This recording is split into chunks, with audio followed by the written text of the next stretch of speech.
أعوذ بالله من الشيطان الرجيم بسم الله الرحمن الرحيم ولوطا إذ قال لقومه أتأتون الفاحشة وأنتم تبصرون أئنكم لتأتون الرجال شهوة من دون النساء بل أنتم قوم تجهلون فما كان جواب قومه إلا أن قالوا أخرجوا آل لوط من قريتكم إنهم أناس يتطهرون فأنجيناه وأهله إلا امرأته قدرناها من الغابرين وأمطرنا عليهم مطرا فساء مطر المنذرين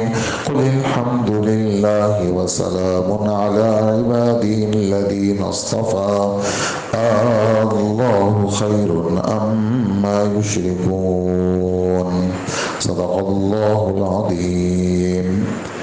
یہ آخری آیات تھی 19ویں پارے کی۔ پارہ ختم ہو گیا، سورت ابھی چل رہی ہے، آیت نمبر 53 سے تلاوت ہوئی ہے 59 تک، اور سورہ نمل ہے۔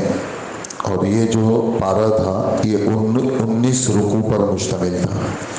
اللہ پاک کے فضل سے پارہ ختم ہوا، اور بالکل اخیر میں حضرت لوط علیہ السلام کی پوری تفصیل پچھلے سورہ اعراف میں اور دیگر پاروں کے اندر آ چکی ہے۔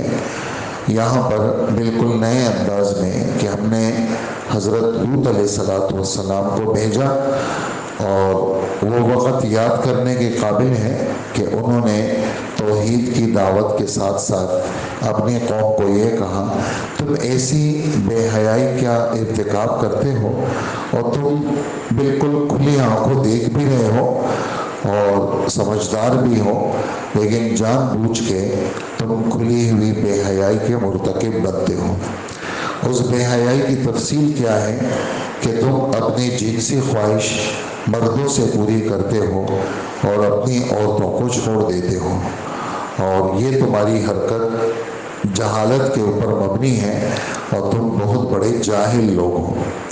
تو یہ یعنی دیگر دعوتوں کے ساتھ ساتھ امر بالمعروف نہی عن المنکر، نیکیوں کا حکم کرنا اور گناہوں سے منع کرنا، یہ ہر نبی کا وہ تھا، دعوتی کام تھا۔ ہر نبی اس کام کو اپنے مقاصد کے ساتھ وہ انجام لاتے تھے، اور یعنی امر بالمعروف خوبیوں کی، نیکیوں کا حکم کرنا اور نیکیوں کی دعوت دینا، نیکیوں کو پیش کرنا اور برائیوں سے منع کرنا۔ تو جو برائی جس قوم کے اندر ہو اس برائی کا تذکرہ کرنا، اس کی خرابی کو بیان کرنا، یہ اس امت کی طرف بھی یہ چیز اللہ جل جلالہ نے منتقل فرمائی ہے۔ تو وہ ان حرکتوں کے مرتکب تھے، اور یہ جو بستی تھی یہ آج اردن میں واقع ہے۔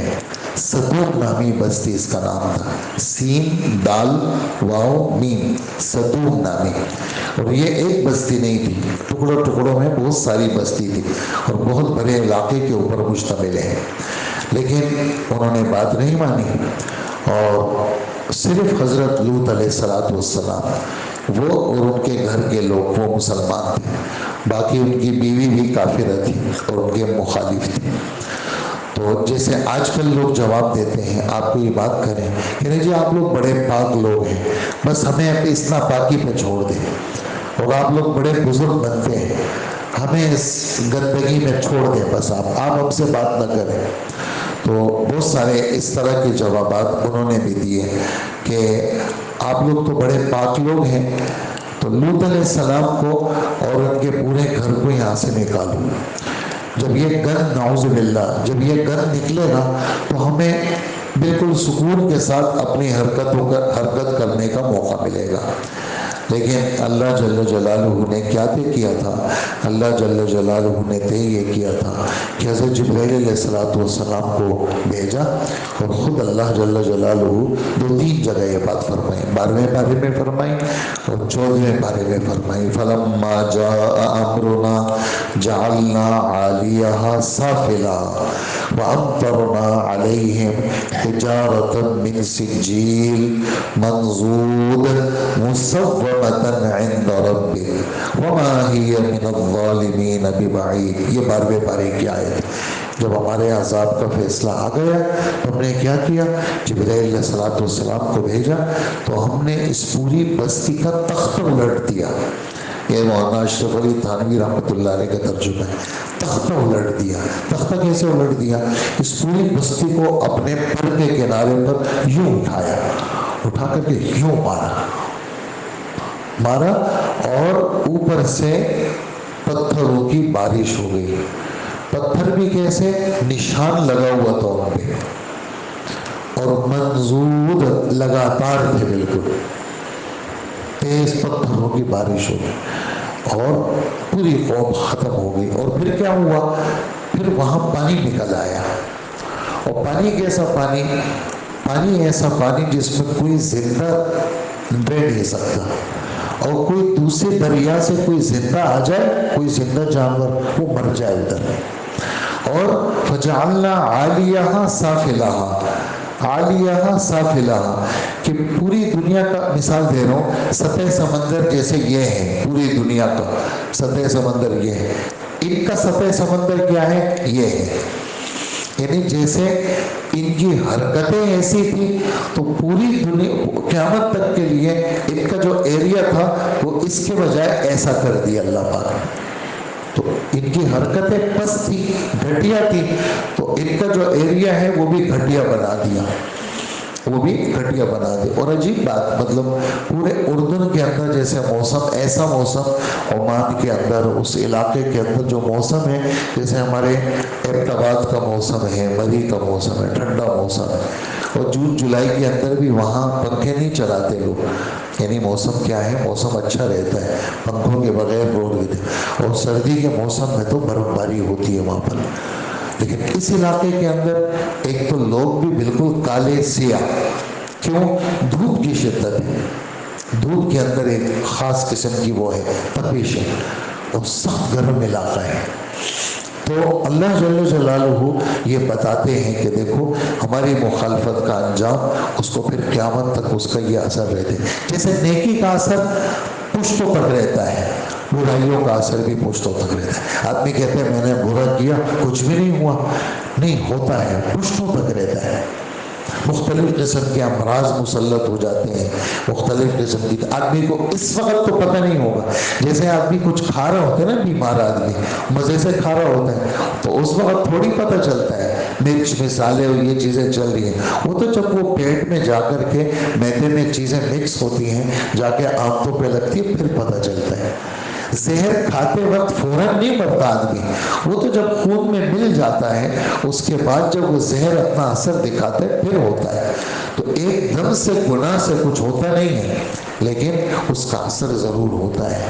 تو اس لیے یہاں اللہ جل جلالہ نے جیسے انہوں نے جواب دیا، تو کبھی بھی داعی کو برا جواب نہیں دینا چاہیے۔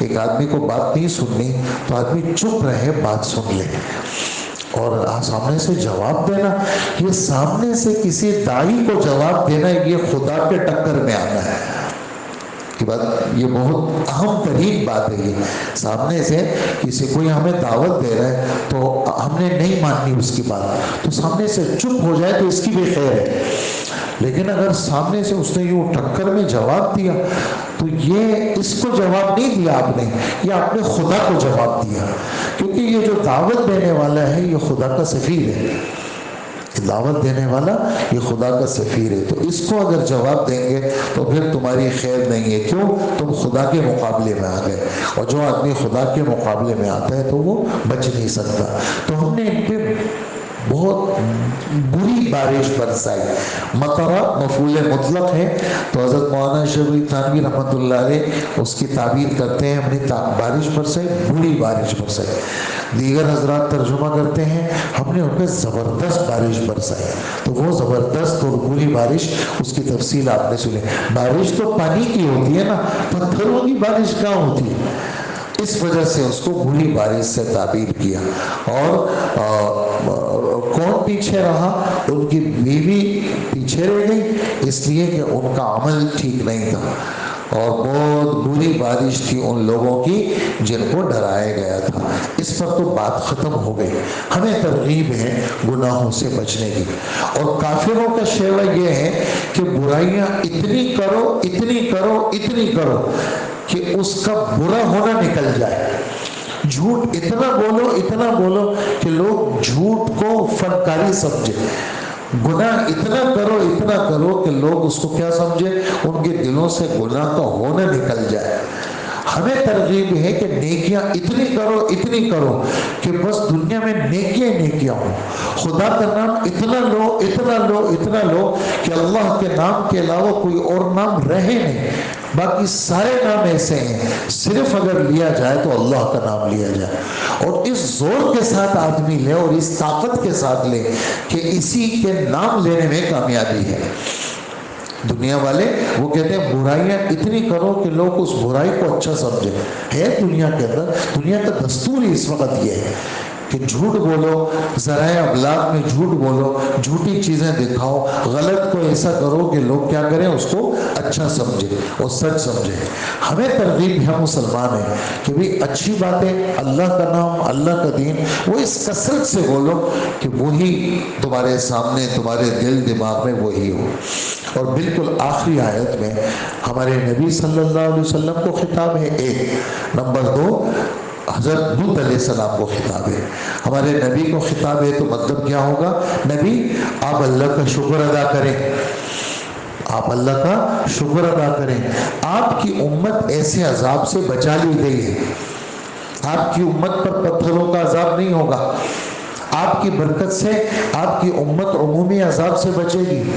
آپ کی برکت سے عمومی ایسی کہ آپ کی امت جڑ سے ختم ہو جائے، آپ کی امت بچے گی آپ کی برکت سے. امت جب تک استغفار کرتی رہے گی، امت کو اللہ پاک عمومی عذاب سے بچائیں گے. اور حضرت لوط علیہ السلام کو خطاب ہے تو لوط علیہ السلام کا بھی آپ اللہ کا شکر ادا کریں. آپ کی جان بچ گئی، آپ کے گھر کی جان بچ گئی، اور باقی سب کیا ہو گئے؟ تباہ ہو گئے، تیز ہو گئے. ایک بات. دوسری بات یہ ہے کہ خطبے کے آداب بتائے. خطبے کے اندر کیا پڑھنا چاہیے؟ اجی خطبے میں اور ہر اہم کام میں خطبہ ہو، یعنی نکاح کا خطبہ ہو، جمعے کا خطبہ ہو، یا کوئی بھی خرید و فروخت ہو رہی ہے، یا کوئی بھی صلح صفائی ہو رہی ہے، یا کوئی بھی ہماری محفل لگی ہوئی ہے، اس محفل کی زینت کیا؟ اللہ کی تعریف، نبیوں پہ صلاۃ و سلام. ہر کام کے اندر اللہ کی تعریف، نبیوں پہ صلاۃ و سلام. الحمدللہ والسلام علی عبادہ الذین اصطفیٰ. تمام تعریفیں اللہ کے لیے ہیں، اور سلام ہو ان بندوں پر جن کو اللہ نے چنا ہے. اصطفیٰ، مصطفیٰ چنا ہوا، مجتبی چنا ہوا، مصطفیٰ چنا ہوا، منتخب شدہ. تو وہ کن کی جماعت ہے؟ وہ نبیوں کی جماعت ہے. تو تمام تعریفیں اللہ کے لیے، اور سلامتی ہو کس کے اوپر؟ ان پر جن کو اللہ نے چنا ہے. اسی وجہ سے رسول اللہ صلی اللہ علیہ وسلم فرماتے ہیں جب بھی تم کسی محفل میں بیٹھو یا اٹھو تو اللہ کی تعریف اور نبی پہ درود پڑھا کرو. بالکل آسان. نحمدہ ونصلی علی رسولہ الکریم. آسان. الحمدللہ والصلاۃ والسلام علی رسول اللہ. بالکل آسان. سبحان ربک رب العزت عما یصفون وسلام علی المرسلین والحمد للہ رب العالمین. اللہ کے رسول فرماتے ہیں جس محفل میں خدا کی تعریف نہ ہو، نبی پر درود نہ ہو، یہ محفل والے کیا ہیں؟ یہ خیر سے خالی ہیں. یہ ایسے ہیں جیسے مردار گدھے کے پاس سے ہوتے ہیں. انہوں نے اللہ کا نام ہی نہیں لیا۔ تو جب کبھی ہم جتنے یہاں بیٹھے ہیں ہر محفل میں اللہ کی تعریف، جیسے میں نے کہا الحمدللہ والصلاۃ والسلام علی رسول اللہ، آپ میں سے ہر ایک پڑھ سکتا ہے۔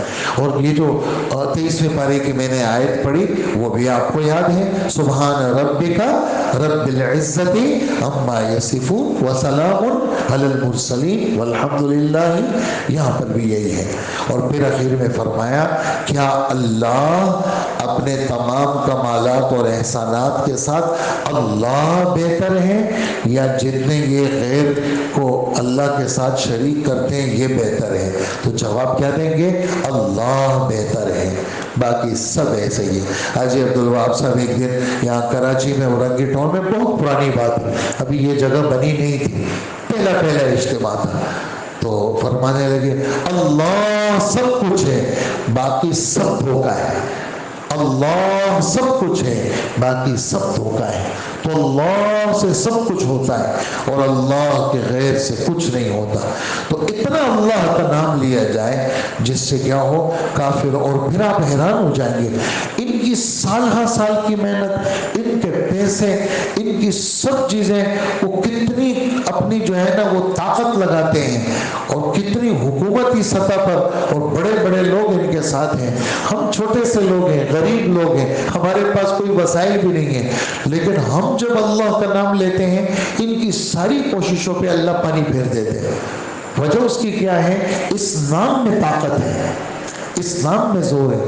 دنیا کے سارے بلب آپ لگا لیں اور 1,00,000 وولٹ کے بلب لگا لیں، لیکن جب سورج نکلتا ہے تو سب ختم، ماند پڑ جاتے ہیں۔ وہ 1,00,000 وولٹ کا بلب سورج کے سامنے اس کی کوئی حیثیت نہیں۔ تو یہ جتنے بھی ہیں ان کی کوئی حیثیت نہیں۔ اللہ کے نام کی کیا ہے؟ بہت بڑی طاقت ہے۔ اس لیے اللہ کا نام کثیر مقدار میں لیا جائے اور بہت زیادہ، اور اسے گھبرایا نہ جائے۔ کیا ہوگا؟ کچھ نہیں ہوگا، برکت ہی برکت ہوگی۔ سب چیزیں دل دماغ سے جتنے انتشار ہیں وہ سب کی اللہ جل جلالہ کیا کریں گے؟ وہ صفائی کریں گے۔ تو اللہ کا جتنا ذکر آپ کریں گے، اور یعنی تسبیحات کی صورت میں، دعوت کی صورت میں، بس خدا ہی کا ذکر جو کرے گا اس کے اندر کیا ہے؟ اللہ نے تاثیر رکھی ہے۔ تو یہ ان آیتوں کا خلاصہ تھا۔ ترجمہ سن لیجئے۔ ہم نے لوط علیہ السلام کو پیغمبر بنا کے بھیجا، آخری آیتیں ہیں 19ویں پارے کی۔ جبکہ انہوں نے اپنی قوم سے کہا تھا تم کھلی آنکھوں دیکھتے ہو پھر بھی بے حیائی کا کام کرتے ہو، اور کیا یہ کوئی یقین کرنے کی بات ہے کہ تم اپنی جنسی خواہش کے لیے عورتوں کو چھوڑ کر مردوں کے پاس جاتے ہو؟ شرم نہیں آتی تمہیں؟ یہ والا کام کون کرتے ہیں؟ یہ جانور بھی نہیں کرتے۔ یہ والا کام کون کرتے ہیں؟ یہ جانور بھی نہیں کرتے۔ جانوروں کے اندر صرف ایک خنزیر ہے، سور ہے جو یہ حرکتیں کرتا ہے، جو اپنی جنسی خواہش مرد کی مرد سے پوری کرتے ہیں۔ یہ کام جانور بھی نہیں کرتے، یہ صرف خنزیر کرتے ہیں۔ تو جو یہ حرکت کرتے ہیں یہ حرکت خنزیروں والی حرکت ہے۔ گویا اس کی مشابہت کس کے ساتھ ہے؟ خنزیر کے ساتھ مشابہت ہے، اور جانوروں کے ساتھ اس کی مشابہت ہے۔ اور حقیقت یہ ہے کہ تم بڑی جہالت کا کام کرنے والے ہو۔ اس پر کہنے لگے کوئی جواب تو تھا نہیں، فما کان جواب قومی، کوئی جیسے آج کل بھی کوئی آپ کو ڈھنگ کی بات کرے گا نہیں، کوئی ڈھنگ کا جواب نہیں دے گا۔ ہاں صرف جو ہے نا اسٹائلش زندگی ہے، ساری اسٹائل والے لوگ ہیں، اسٹائلش باتیں کرتے ہیں، ہے وہ کچھ نہیں ان کے پاس۔ آپ ان سے گھبرایا نہ کریں۔ ہمارے مفتی صاحب مفتی نظام الدین صاحب فرمایا کرتے تھے انہوں نے اپنی جہالت کو جو ہے نا یہ کافروں کے لباس میں چھپایا ہوا ہے، ان کے پاس ہے کچھ بھی نہیں۔ ہاں اصل جو چیز ہے وہ قرآن و حدیث ہے، باقی ایسے ہی ہے۔ باقی ان کے پاس کیا ہے؟ اور سمجھداری، عقل، فہم وہ قرآن و حدیث میں ہے، باقی کسی چیز میں نہیں ہے۔ تو کوئی جواب نہیں تھا ان کے پاس، اور کہنے لگے لوط علیہ السلام کو اور ان کے گھر والوں کو اپنے علاقے سے نکال دو، بڑے نیک بنتے ہیں، بڑے بزرگ بنتے ہیں۔ اور پھر ہوا یہ کہ ہم نے حضرت لوط علیہ السلام اور ان کے گھر والوں کو بچا لیا، سوائے ان کی بیوی کے جس کے بارے میں ہم نے یہ طے کر دیا تھا کہ وہ پیچھے رہ جانے والوں میں شامل ہو جائے گی۔ اور اور ہم نے ان پر ایک زبردست بارش برسائی، تو وہ بہت بری بارش تھی جو ان لوگوں پر برسی جنہیں پہلے ڈرایا گیا تھا، خبردار کیا گیا تھا۔ اے پیغمبر صلی اللہ علیہ وسلم، آپ فرما دیجئے تمام تعریف اللہ کے لیے ہے، سلام ہو اس کے ان بندوں پر جن کو اس نے منتخب کیا۔ اب یہ جو ہم سلام پڑھتے ہیں نا، یہ التحیات للہ والصلوات اس میں پڑھتے ہیں۔ ہمارے استاد مولانا یوسف لدھیانوی صاحب رحمۃ اللہ علیہ فرمانے لگے، جو آدمی یعنی اللہ کی تعریف تو اللہ تو پڑھے ہیں، جن کے لیے وہ دعا کرتا ہے، سلام بھیجتا ہے، فرمایا یہ سلام فرشتے لے کر کے ان تک پہنچا دیتے ہیں، فلانا فلانے کا بندہ آپ پر سلام بھیجا ہے، تو وہاں سے ان سے دعائیں ملتی ہیں۔